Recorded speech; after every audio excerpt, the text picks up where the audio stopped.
ಬಳ್ಳಾರಿ ಪ್ರಕರಣಕ್ಕೆ ಸಂಬಂಧಪಟ್ಟ ಹಾಗೆ ಜನಾರ್ದನ ರೆಡ್ಡಿ ಕೋಟೆಯನ್ನ ಕಟ್ಟಿಕೊಂಡು ನಿರ್ಮಿಸಿಕೊಂಡಿದ್ದಾರೆ.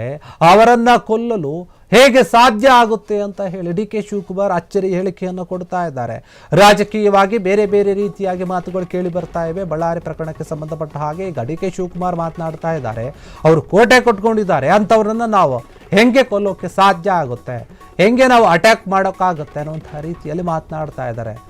ಇದೊಂದು ರೀತಿಯಲ್ಲಿ ಡಿ ಕೆ ಶಿವಕುಮಾರ್ ಕೊಟ್ಟಂಥ ಅಚ್ಚರಿ ಹೇಳಿಕೆ ಅಂತಾನೆ ಅನಿಸುತ್ತೆ. ಯಾಕಂದರೆ ಜನಾರ್ದನ ರೆಡ್ಡಿ ಅವರ ಬಗ್ಗೆ ಮಾತನಾಡ್ತಾ ಇದ್ದೆ ಹೇಳ್ತಾರೆ. ಹಿಂಗೆ ಮಾತನಾಡ್ತಾ ಜನಾರ್ದನ ರೆಡ್ಡಿ ಒಬ್ಬ ದೊಡ್ಡ ಡ್ರಾಮಾ ಮಾಸ್ಟರ್, ಮೊದಲೇ ಸಿನಿಮಾ ನಿರ್ಮಾಪಕರಲ್ವೇ ಅವರು, ಹೀಗಾಗಿ ಅವರು ಡ್ರಾಮಾ ಮಾಡ್ತಾರೆ.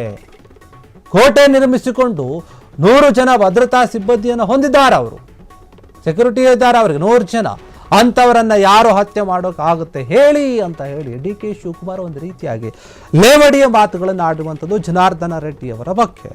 ಜನಾರ್ದನ ರೆಡ್ಡಿ ಬಳ್ಳಾರಿಗೆ ಕಾಲಿಡೋವರೆಗೂ ಕೂಡ ಒಂದೇ ಒಂದು ಗಲಾಟೆ ಆಗಿರಲಿಲ್ಲ, ಸಣ್ಣ ಅಹಿತಕರ ಯಾವುದೇ ಘಟನೆಗಳು ಸಂಭವಿಸಿರಲಿಲ್ಲ, ಒಂದು ಚಿಕ್ಕದಾದಂತಹ FIR ಕೂಡ ಅಲ್ಲಿ ಆಗಿರಲಿಲ್ಲ.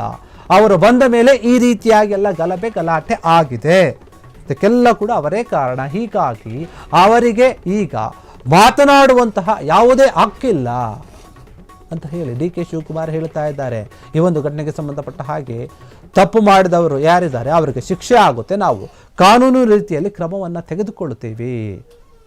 ನನಗೆ ಬಳ್ಳಾರಿ ಜನರ ಶಾಂತಿ, ನೆಮ್ಮದಿ, ಬದುಕು ಎಲ್ಲವೂ ಕೂಡ ಮುಖ್ಯ ಅಂತ ಹೇಳಿ ಡಿ ಕೆ ಶಿವಕುಮಾರ್ ಹೇಳಿಕೆಯನ್ನು ಕೊಟ್ಟಿದ್ದಾರೆ.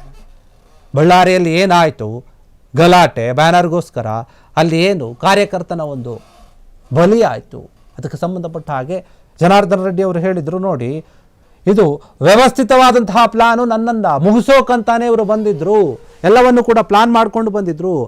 ನನಗೆ ಜೀವ ಒಂದು ಬೆದರಿಕೆ ಇದೆ, ಇವರು ಮತ್ತೆ ಅಟ್ಯಾಕ್ ಮಾಡುವಂತಹ ಸಾಧ್ಯತೆ ಇದೆ, ಹೀಗಾಗಿ ನಮಗೆ ರಕ್ಷಣೆ ಬೇಕು ಅಂತ ಕೂಡ ಕೇಳಿಕೊಂಡಿದ್ರು. ದೊಡ್ಡ ಮಟ್ಟದಲ್ಲಿ ರಾಜಕೀಯ ತಿರುವನ್ನು ಪಡ್ತಾ ಇದೆ. ಬೇರೆ ಬೇರೆಯವರು ಬೇರೆ ರೀತಿಯಾಗಿ ಹೇಳಿಕೆಯನ್ನು ಮಾಡ್ತಾ ಇದ್ದಾರೆ. ನಮ್ಮನ್ನು ಉಳಿಸಬಾರ್ದು, ನಮ್ಮನ್ನು ಗುರಿಯಾಗಿಸ್ಕೊಂಡೇ ಮಾಡಿರುವಂತಹ ಘಟನೆ ಇದು ಅಂತ ಹೇಳಿ ಜನಾರ್ದನ ರೆಡ್ಡಿ ಒತ್ತಿ ಭರತ್ ರೆಡ್ಡಿ ಅವರ ಮೇಲೆ ಆರೋಪವನ್ನು ಮಾಡ್ತಾ ಇದ್ರು. ಅವ್ರ ಕಡೆಯವರು ಬೇಕಂತಾನೆ ಬಂದಿದ್ದಾರೆ ಅಂತ. ಇದೇ ವಿಚಾರವಾಗಿ ಈಗ ಡಿ ಕೆ ಶಿವಕುಮಾರ್ ಬಂದಿದ್ದಾರೆ, ಮಾತನಾಡ್ತಾ ಇದ್ದಾರೆ, ರೆಡ್ಡಿಗೆ ಲೇವಡಿ ಮಾಡ್ತಾ ಇದ್ದಾರೆ.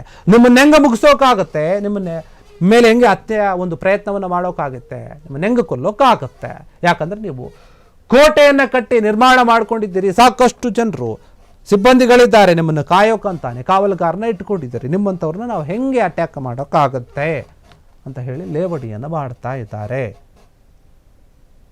ಯಾಕಂದರೆ ನೀವು ಆ ರೀತಿಯಾಗಿ ಇದೀರಿ ಬಳ್ಳಾರಿಯಲ್ಲಿ ಅನ್ನುವಂಥ ರೀತಿಯಲ್ಲಿ.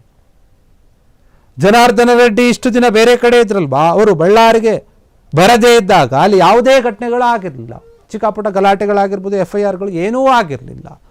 ಅವರು ಬಂದ ಮೇಲೇ ಈ ರೀತಿ ಗಲಾಟೆಗಳು ಶುರುವಾಗ್ತಾ ಇವೆ, ಅವರಿಂದಾನೇ ಆಗ್ತಾ ಇದೆ.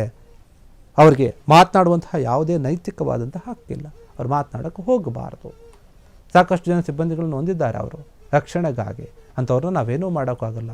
ಸಾಕಷ್ಟು ಭದ್ರತೆಯನ್ನು ನಿರ್ಮಿಸ್ಕೊಂಡಿದ್ದಾರೆ ಅವರು, ಅವ್ರನ್ನ ಹೆಂಗೆ ಸ್ವಾಮಿ ನಾವು ಮುಟ್ಟೋಕ್ಕಾಗುತ್ತೆ ಅನ್ನೋಂಥ ರೀತಿಯಲ್ಲಿ ಲೇವಡಿ ಮಾಡಿದ್ದಾರೆ. ಹತ್ಯೆ ಒಂದು ಪ್ರಯತ್ನ ನಡೆದಿದೆ ಅಂತ ಏನು ಆರೋಪ ಮಾಡಿದ್ರು ಜನಾರ್ದನ ರೆಡ್ಡಿ, ಅದಕ್ಕೆ ಕೌಂಟರ್ ಕೊಟ್ಟಂತೆ ಕಾಣ್ತಾ ಇದೆ ಡಿ ಕೆ ಶಿವಕುಮಾರ್. ಬಳ್ಳಾರಿಗೆ ಅವ್ರು ಬರೋದಕ್ಕೆ ಮುಂಚೆನೇ ಬಳ್ಳಾರಿ ಚೆನ್ನಾಗಿತ್ತು, ಈಗ ಅವ್ರು ಬಂದಿದ್ದಾರಲ್ವ ಅದಕ್ಕೆ ಹಿಂಗೆಲ್ಲ ಆಗ್ತಾ ಇದೆ.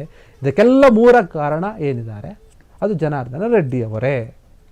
ನಾವು ಈ ಒಂದು ಘಟನೆಯಲ್ಲಿ ಯಾರೇ ತಪ್ಪು ಮಾಡಿದ್ರೂ ಸರಿ, ಅವರ ವಿರುದ್ಧ ಕಠಿಣವಾದ ಕ್ರಮವನ್ನು ತೆಗೆದುಕೊಳ್ತೀವಿ, ಕಾನೂನನ್ನು ಕ್ರಮ ಆಗುತ್ತೆ, ಯಾರನ್ನೂ ಕೂಡ ಸುಮ್ಮನೆ ಬಿಡೋದಿಲ್ಲ.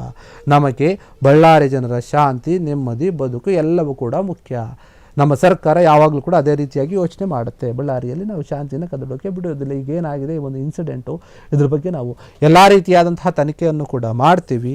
ಸತ್ಯಾಂಶ ಹೊರಗೆ ಬರುತ್ತಲ್ಲ, ಆಗ ಯಾರು ತಪ್ಪಿತಸ್ಥರಿದ್ದಾರೋ ಅವರನ್ನು ಶಿಕ್ಷೆಗೆ ಒಳಪಡಿಸ್ತೀವಿ ಅಂತ ಹೇಳಿ ಡಿ ಕೆ ಶಿವಕುಮಾರ್ ಹೇಳಿಕೆಯನ್ನು ಕೊಟ್ಟಿರುವಂಥದ್ದು. ಕ್ಷಣ ಕ್ಷಣದ ಸುದ್ದಿಗಳಿಗಾಗಿ ಫ್ರೀಡಂ ಟಿವಿ ಸಬ್ಸ್ಕ್ರೈಬ್ ಮಾಡಿ, ಲೈಕ್ ಮಾಡಿ ಹಾಗೂ ಫಾಲೋ ಮಾಡಿ. ಹೊಸ ಸುದ್ದಿಗಳ ನೋಟಿಫಿಕೇಶನ್ಗಾಗಿ ಬೆಲ್ ಐಕಾನ್ ಮೇಲೆ ಕ್ಲಿಕ್ ಮಾಡಿ.